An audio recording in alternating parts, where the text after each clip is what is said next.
Вы все знаете, кто такие зомби. Зомби – это ожившие мертвецы с ненасытимым аппетитом в человеческой плоти. Особенно они любят мозги. Это любимые персонажи фильмов ужасов и политической пропаганды. Потому что мы точно знаем о зомби, это то, что они не имеют разума и свободы воли. Зомби – это как биологический аппарат, который управляется чужой волей. Как правило, это какой-то злобный колдун Вуду, который превратил труп в ходячий аппарат. То есть зомби являются персонификацией наших страхов перед властью и средствами массовой информации. И вы, вероятно, удивитесь, если я вам скажу, что в преданиях Гаити зомби никогда не были агрессивным и страшным персонажем. Зомби были жертвами. Они были жертвами ненасытимого аппетита белых людей к продукту, который мы сейчас считаем банальным и само собой разумеющимся, и ценим очень мало – к сахару. Потому что из всех наркотиков, которые Новый Свет начал поставлять в Старый, самым сильным был не табак и не кофе, и даже не кокаин. Это был сахар. Сахар, который изначально в Америках не рос.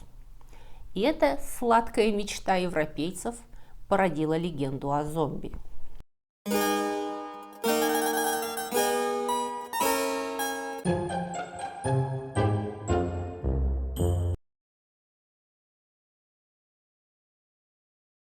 Сахарный тростник происходит из Юго-Восточной Азии, откуда он перекинулся в Индию и потом в Китай. Когда мы говорим о пресловутых восточных пряностях, за которыми подался в свое рискованное путешествие Христофор Колумб, сахар следует перечислять через запятую. Потому что до XVI века Европа фактически использовала только один подсластитель – мед. Сахара в Европе практически не было. Добывать сахар из свеклы научатся только в середине XVIII века. Сахар не был нормальным продуктом питания. Его в буквальном смысле слова короли покупали перед свадьбой по 100 грамм, чтобы похвастаться перед соседями. И поэтому, когда европейцы отхватили себе за океаном ничейные земли в тропиках, они довольно быстро подумали, а почему бы нам не развести там собственный сахар? И какой-то глобально мыслящий человек, чьего имени я не знаю, и я не уверена, что оно сохранилось в истории, подарил Колумбу перед его вторым путешествием несколько черенков сахарного тростника. И уже в 1501 году на Испаньоле, это нынешняя Гаити, Доминиканская республика, был собран первый урожай сахарного тростника. После чего сахарные плантации высыпали на лице Америки, как прыщи на лице подростка. Очень скоро в Новом Свете начнется отчаянный дефицит рабочей силы. Дело в том, что местное аборигенное население, те самые индейцы, о которых не подумали, быстро вымирало от репрессий и новых интересных болезней, которые привезли с собой европейцы. А те, кто выжили, ушли в леса и развернули перманентную партизанскую войну. И у плантаторов начал складываться серьезный дефицит рабочих рук, при том, что из Европы в Америку в те времена никто ехать не хотел. До массовой эмиграции из Европы в Америку еще 200 лет. А в 16-17 веке ни один нормальный здравомыслящий европеец в Америку добровольно бы не поехал. Никакие обещания бесплатного проезда, хорошей зарплаты, даже куска земли на райских островах никого не прельщали. Все предпочитали спокойно умереть от чумы у себя дома. И с середины 16 века американские плантаторы начнут массовый ввоз африканских рабов. Несмотря на то, что европейцы не делали африканцев рабами, они только покупали рабов у других африканцев, их вмешательство принципиально изменило рынок работорговли и превратило рабство в новый вид преступления против человечности. Плавание через океан продолжалось от 6 до 8 недель. Все это время рабы находились в трюме в кандалах. Они не знали, что с ними будет, они не знали, что у них впереди. С ними обращались с ужасающей жестокостью. От страха люди пытались уморить себя голодом, их кормили насильно.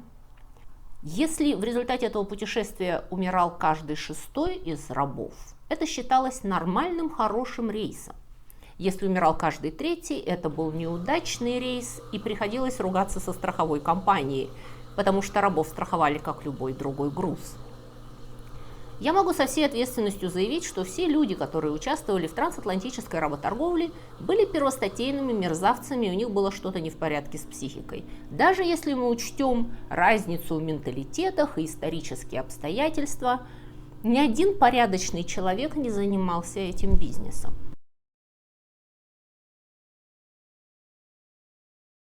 А теперь неожиданные цифры. Я уже предчувствую большое оживление в комментариях. Никто не знает точно, сколько африканцев было перевезено за времена работорговли из Африки в Америку. Люди пытаются подсчитать это разными способами, цифры у всех не сходятся, но большинство считает, что это число должно лежать где-то в вилке между 12 и 18 миллионами человек. Что мы еще можем подсчитать? Так это процентное соотношение потребления рабов в Америке. Вся Северная Америка, то есть фактически США, потому что Канада и Мексика участвовали в этом гораздо меньше. Так вот, Северная Америка потребила 4% африканских рабов за всю историю рабовладения.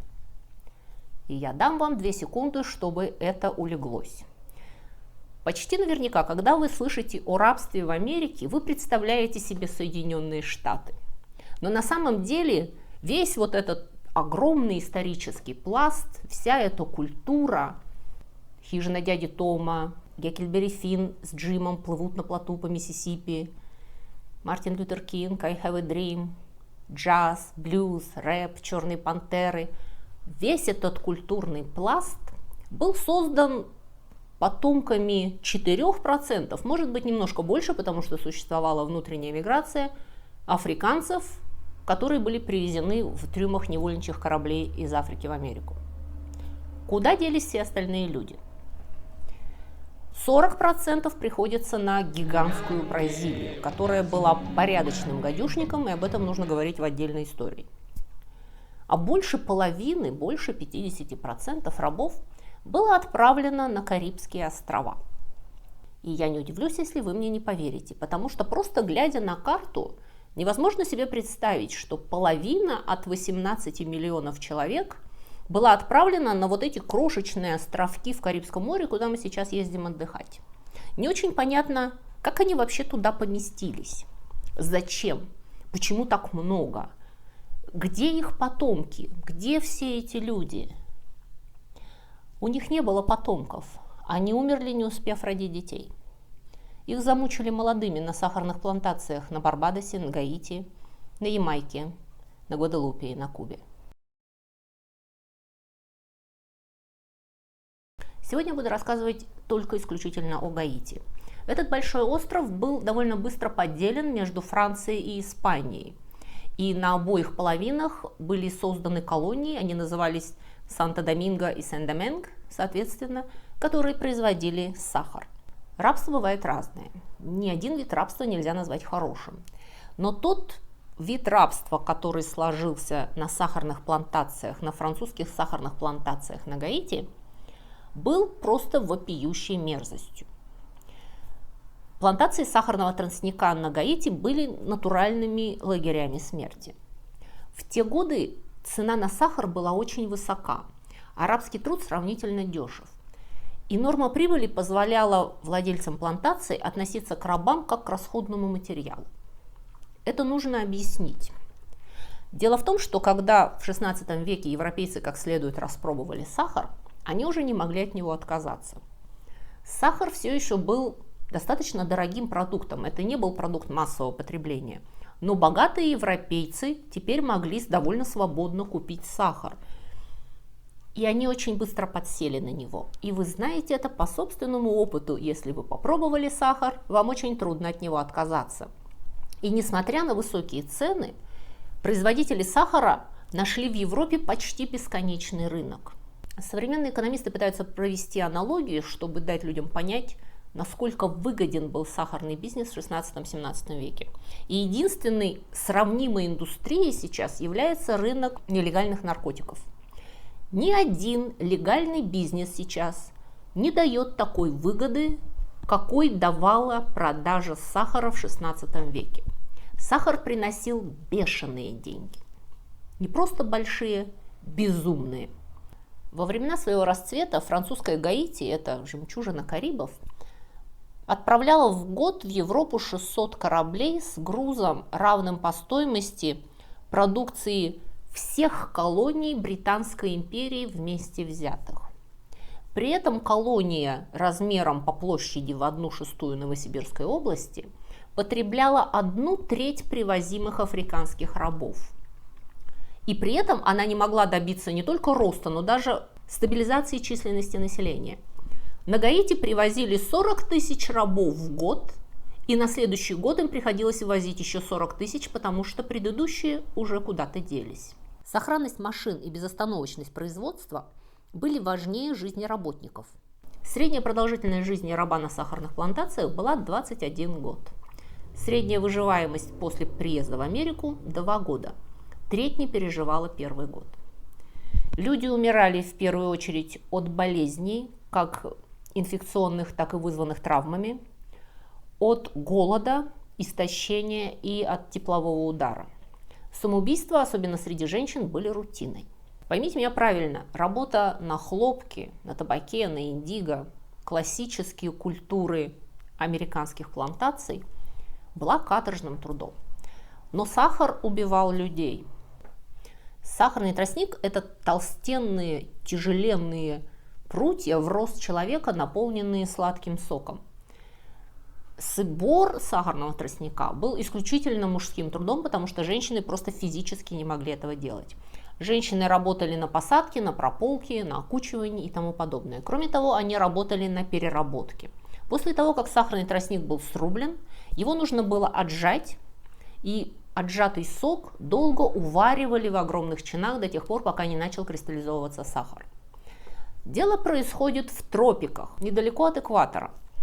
В кипятильнях стояла такая жара, что там работали по 4 часа в смену.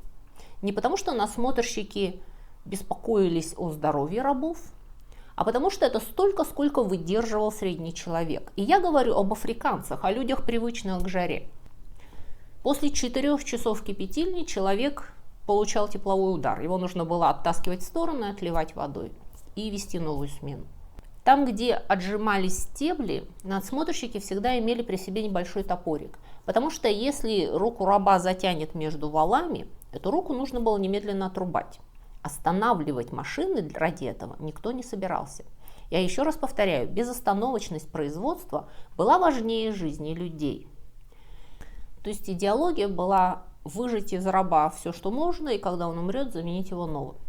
И вы, вероятно, удивляетесь и не верите мне, потому что вы не понимаете, почему плантаторы проявляли такую халатность, почему они так небрежно относились к дорогим орудиям производства, ведь рабы все-таки были сравнительно дорогими орудиями производства.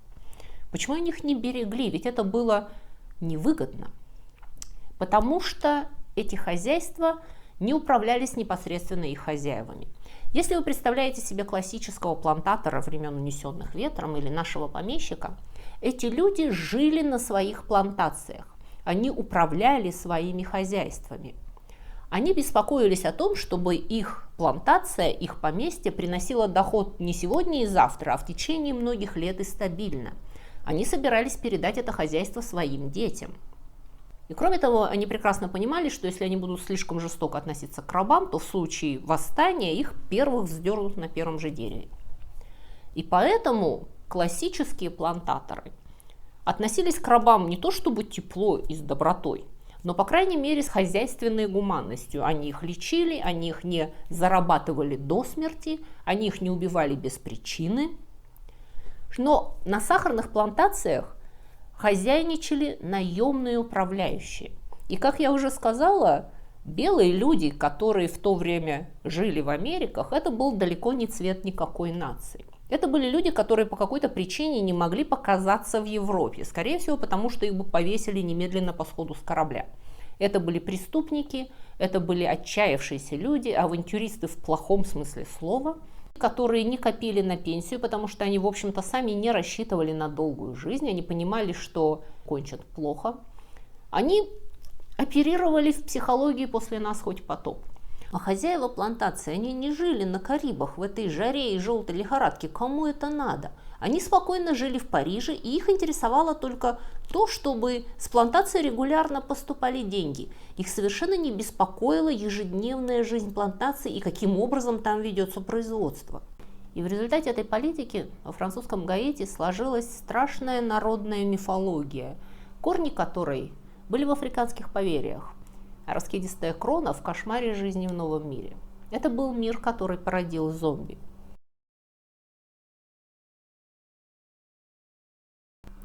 По Черному кодексу Людовика XIV, который урегулировал отношения плантаторов с черными рабами, все африканцы, которые приезжали во французские колонии, должны были быть крещены. И, в принципе, христианство с его идеологией мученичества и терпения могло бы стать хорошим инструментом контроля рабов, если бы их успевали перевоспитать до того, как они умирали. Черный кодекс также обязывал хозяев кормить своих рабов и запрещал убивать их без внятной причины. И французскому Гаити наконец-то удается начать рост чернокожего населения и довести его, в конце концов, до полумиллиона. Но все еще преимущественно за счет ввоза новых людей, а не за счет естественного прироста, потому что детская смертность продолжала оставаться на уровне 100%. В колонии продолжают умирать больше 20 тысяч рабов в год. И тем не менее на Гаити постепенно формируется новая нация. Черные рабы постоянно умирали, и их заменяли новые люди, которые приезжали из Африки. Они приезжали из разных стран Африки. Они не приезжали из одного места. Это были люди, принадлежавшие к разным народностям, говорившие на разных языках. У них были разные религии. И постепенно на Гаити начинает складываться новая местная синкретическая религия, представляющая собой смесь верований разных африканских народов, и все это было сверху покрыто тоненьким слоем псевдохристианства. И вот эта религия и была гаитянским вуду или вудун. Вне зависимости от того, что нам говорят о вуду с телеэкранов, вуду не имеет отношения к дьяволопоклонству, вуду не является черной магией. Вуду – это совершенно нормальная политеистическая религия, то есть религия, где поклоняются множественным богам. Ее терминология происходит из африканских слов и искаженных французских слов. К примеру, верховный бог вуду называется Бонди, Бон Дьо, добрый боженька.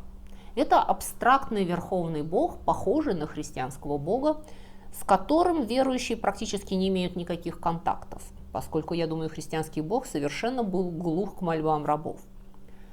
Непосредственные контакты человек имеет с богами как бы второго уровня. Их не называют богами, их называют духами.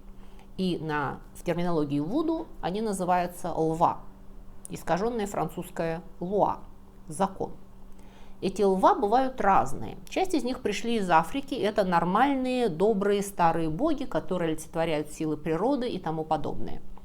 Часть лва родилась уже в Америке. Это, как правило, злые боги, которые отвечают за все плохое в жизни. А также значительное количество лва – это фактически духи предков.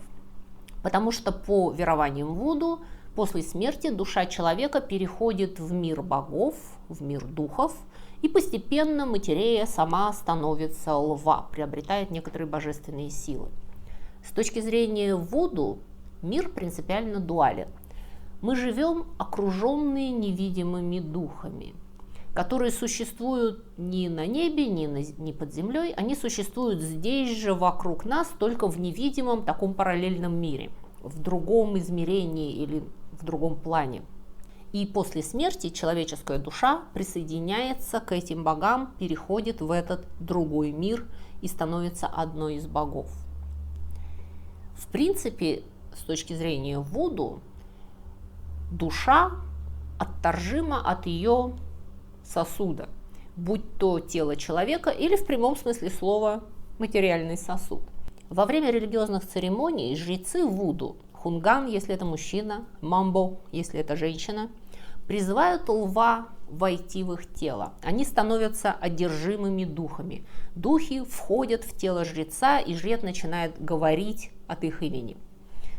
Бог начинает говорить устами жреца.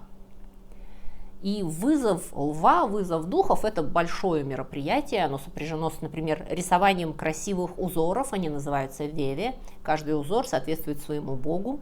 И они делаются насыпанием мелких порошков, например, кукурузной муки или толченого мела или пепла по контуру.